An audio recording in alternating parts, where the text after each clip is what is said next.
Greece. Welcome to the show, Scott. Hey, Nick. Well, thanks for having me. Oh, it's great to have you on today, Scott. Calling from the state of Illinois. That's right, the Windy City. Windy City, great. Now, Scott, you have some UFO science to share with our listeners tonight. Would you like to start off the very first one, please, Scott? Yeah, sure. So this was 1992.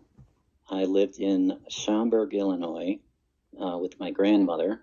My dad had got transferred out of state, so I couldn't live with him anymore. I was 19, and I believe it was a weeknight. I'm not sure what day of the week it was, but it was during the summer, and it was around 8:30 or so. I was just like really bored, and I was walking around, just kind of pacing the house. And for whatever reason, we had these blinds in the front of our house. It was like a sliding glass door in the front of the house, and we had blinds. For whatever reason, I was just walking around, and I, opened up the blinds a little bit and just kind of looked outside, just for like a couple seconds. And I remember seeing a red circle that was flying really kind of low to the ground and was pretty big, but for whatever reason, I thought nothing of it. And I went back to my room, and I'm like, I gotta get out of the house. What am I gonna do? So I started calling friends, and eventually my friend John answered his phone. He was actually the bass player in my band at the time. And I was like, dude, I'm so bored. What are you doing? He's like, I'm going to work, and that was like a half-hour drive from my house. And I'm like, dude, I'm so bored. Can I come hang out with you, And he was like, sure, man, I got nothing else to do, and barely anyone ever comes in. So, so I'm guessing now it's probably closer to 9 o'clock. And I'm like, I'm out of here, Grandma, I'll see you later. So I go walking out to my truck, which is, red Toyota pickup truck parked in the driveway. And as I'm walking out to my truck, I see that same red light going the exact same way it was going before, to my left. And that's when it dawned on me that, wait, if this is a plane, why is it doing the exact same thing I just saw it do, 20, 30 minutes ago?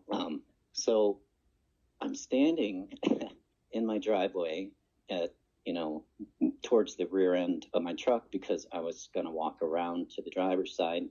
And I'm just looking at this light. It's going really slow. It's about, I'd say, like the diameter of a car. It wasn't huge, but, there was no noise, and it was really low. And I'm looking at it, and I'm trying to figure out what it is. And then, I kind of look down, and the people across the street are all in their driveway. And slowly but surely, I think there's like 5 or 6 people talking. And, they think I'm looking at them standing in my driveway like a weirdo, because they don't see the light because it's a couple blocks behind them. So it was at that point I decided I'm going to get in my truck and chase this thing. So that's what I did. I did the best I could to follow it through the neighborhood. Basically, what the best I could tell is it was just doing a circle around the whole neighborhood repeatedly. And it had been doing this for at least a half an hour from the first time I saw it. So I was really dumbfounded. I knew what UFOs were, obviously, and I knew I was looking at one, but I couldn't figure out what it was and what it was doing, because the description of it was just an orb, just a round, like a globe, Everyone says they've seen orbs, but this was different, because at one point, I pulled into a court, and this was the closest I got to it. I was literally about 25 feet away, and I could see the lights on the orb. It was red. They were all tiny little red lights, like LED lights, which we didn't have back then.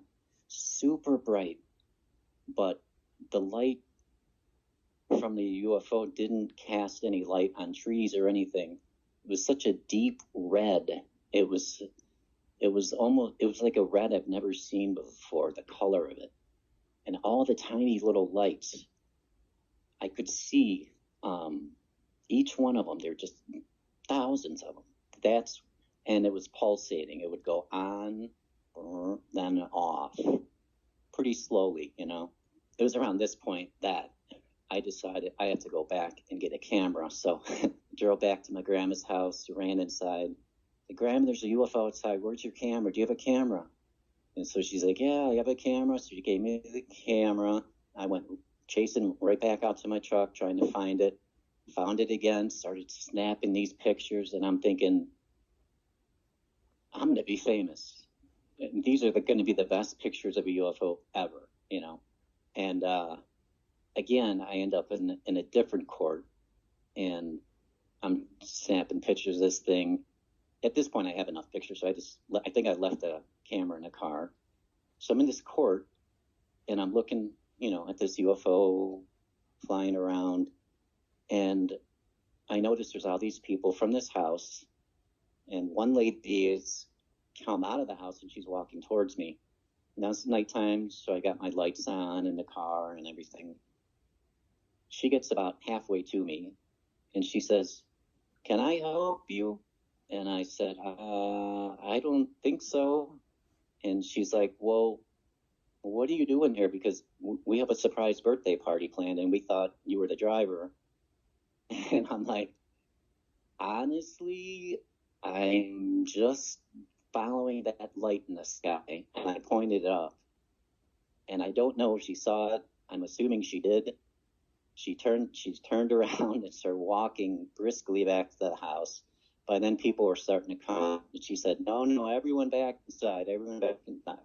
So a whole bunch of witnesses there that I never went back and talked to. But I got back home eventually.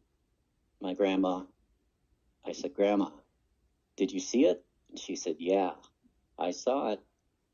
And I was like, cool, so I'm not crazy. And then I opened up the camera and to look at the film, to take out the film, and the worst luck in the world, she had already used the roll of film that was in the camera. So I was taking pictures of nothing. It wasn't working.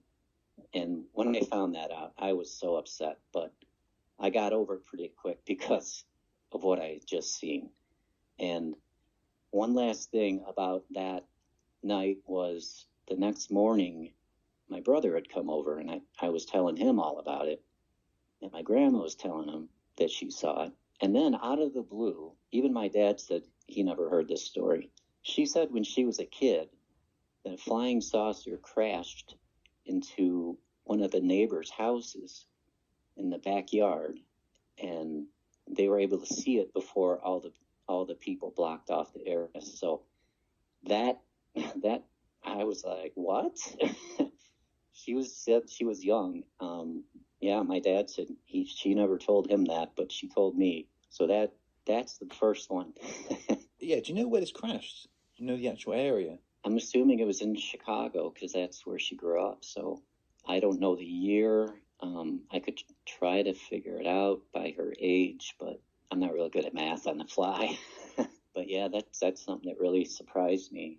Yeah, that's an interesting one. See if anything comes up on the internet about that. Great stuff. Okay, so this object that you saw, quite a long time it was lying around. Yeah, just in circles, you know, like I couldn't figure out what it was doing. I got really close to it. I could have thrown a rock and hit it, you know, no noise, just circles, you know, around the neighborhood about, you know, twice as high as the houses, which were mostly ranch houses. So, I mean, the other thing it was like a retirement home neighborhood. So I don't know why any human vehicle would be flying over that neighborhood over and over and over. You know, it just didn't make any sense. I always assumed that it was some kind of like a probe or something, like a drone from a mothership that was somewhere else. And it was either malfunctioning or for some reason it just wanted to do circles for 45 minutes. I don't know. It's a mystery. And you said it had lots of little lights on it as well. Yeah, like a lot of the, you know, obviously since this happened to me, I've been, you know, researching UFOs ever since. Or typically every time I've seen them, they seem to be like one big light. You know, I've never heard anyone say they have tiny little lights on them, like I saw.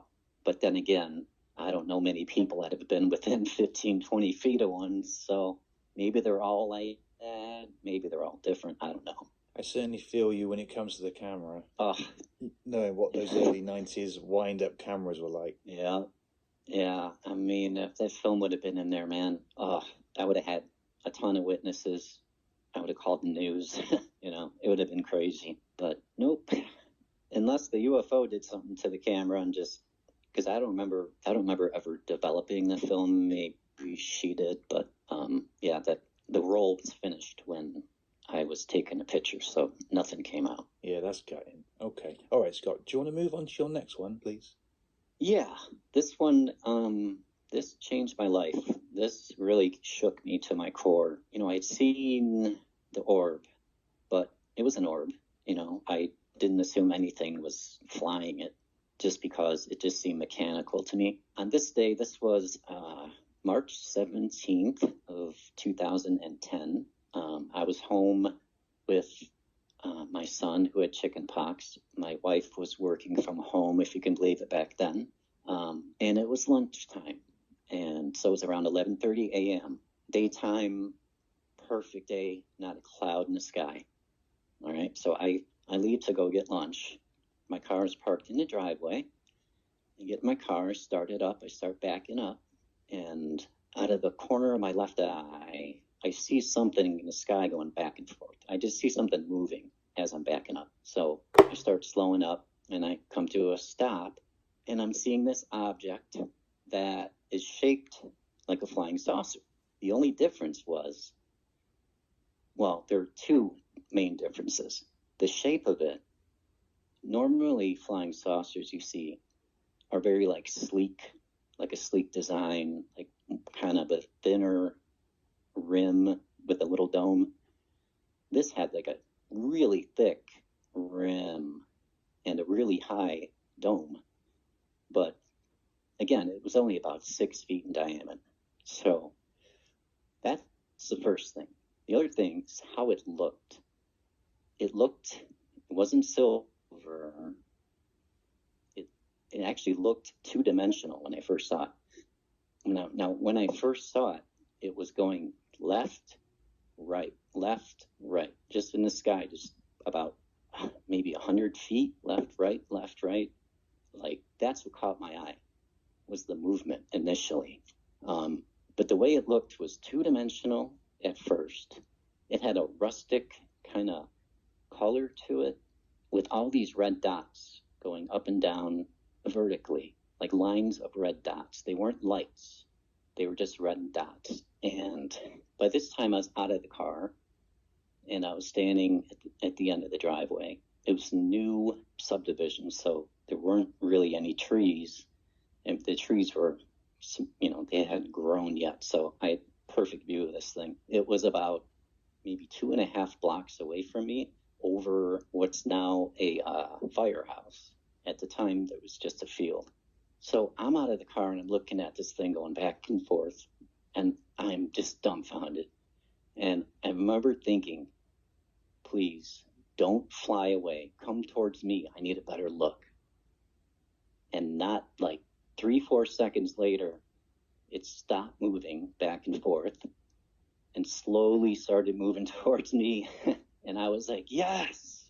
I was really excited at the time, I knew I was seeing something that maybe no one has ever seen before. I don't know. But I knew I never saw it before. And as it's coming towards me, probably about 10 miles an hour, the whole sighting lasted about 40 seconds. So it starts coming towards me really slow, sort of on an angle, not directly at me. I think that's probably why I didn't freak out. The top, as this thing's flying towards me, the top half of the UFO starts disappearing.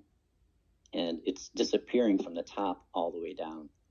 And when it gets about halfway through the flying saucer, I can only see the bottom half. And the sky where the UFO should be, the top half, is just 100% sky. You could not tell that there was a UFO there. And eventually, it's cloaking from the top down, but it wasn't finished because when it flew over my head, I'm looking up and it was just a black circle. And by this time, it was kind of getting into the sun, where the sun was. So I was having a real hard time following it because my eyes were hurting. But that's the point where I lost it and it disappeared. And my wife said she saw me standing in the driveway, in her words, like an idiot, looking up at the sky. And then she said she saw me in the street looking up at the sky a few minutes later. So I must have moved from the driveway to the street. It's kind of hard to remember all the little details, but later on that night, which actually, this is something that I just remembered that I didn't put in the email. And this really solidified the sighting for me because I thought maybe I was going crazy. Later on that night, about 6:30, I swear to God, we started hearing a helicopter. And it was loud. And I went outside and I could hear it, but I couldn't see it. And eventually I went to the backyard and there it was, a black helicopter circling my neighborhood. And that to me said they knew it was here, or maybe it's still here, just cloaked. I don't know.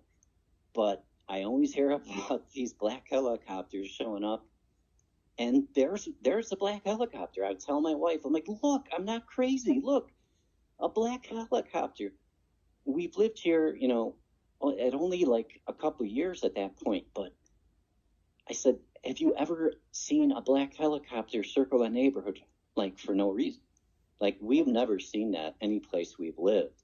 I told her, this can't be coincidence. I'm not nuts. See, I told you I saw something. Because my wife, I think the whole UFO thing scares her.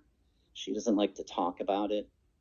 So at first I took that as she didn't believe me, but she believes me now.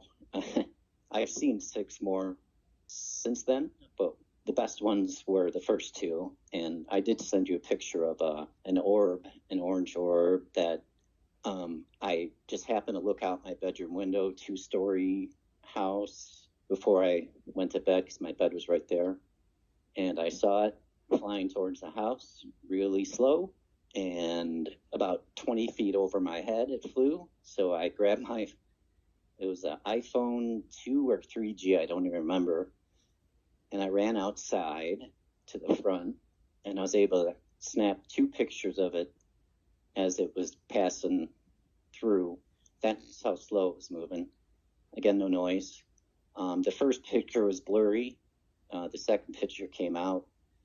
And that's the one I sent you, but I can't get the picture off it's an old iPhone, and it won't let me email the picture. So I actually had to take a picture of it with the phone I'm talking to you now on. And that's what I sent you. So it's very low quality, but that's my only proof of any UFOs I've seen, is that amber orb that was probably about 3 or 4 feet in diameter. That one didn't pulsate. It was just solid color all the way through. I didn't notice any individual lights on it or anything. It seemed like all one light, not like the red orb, the first sighting I had. So those are the 3 for tonight. No, the pictures that you sent are quite clear actually. When was it you saw and took pictures of this red orb? The amber orb was. I kind of became obsessed with UFOs after my second sighting. So I was always looking up in the sky. It was still at the same house that I saw this flying saucer at. Maybe 2 or 3 years later. It's hard. I can't really remember when that sighting was.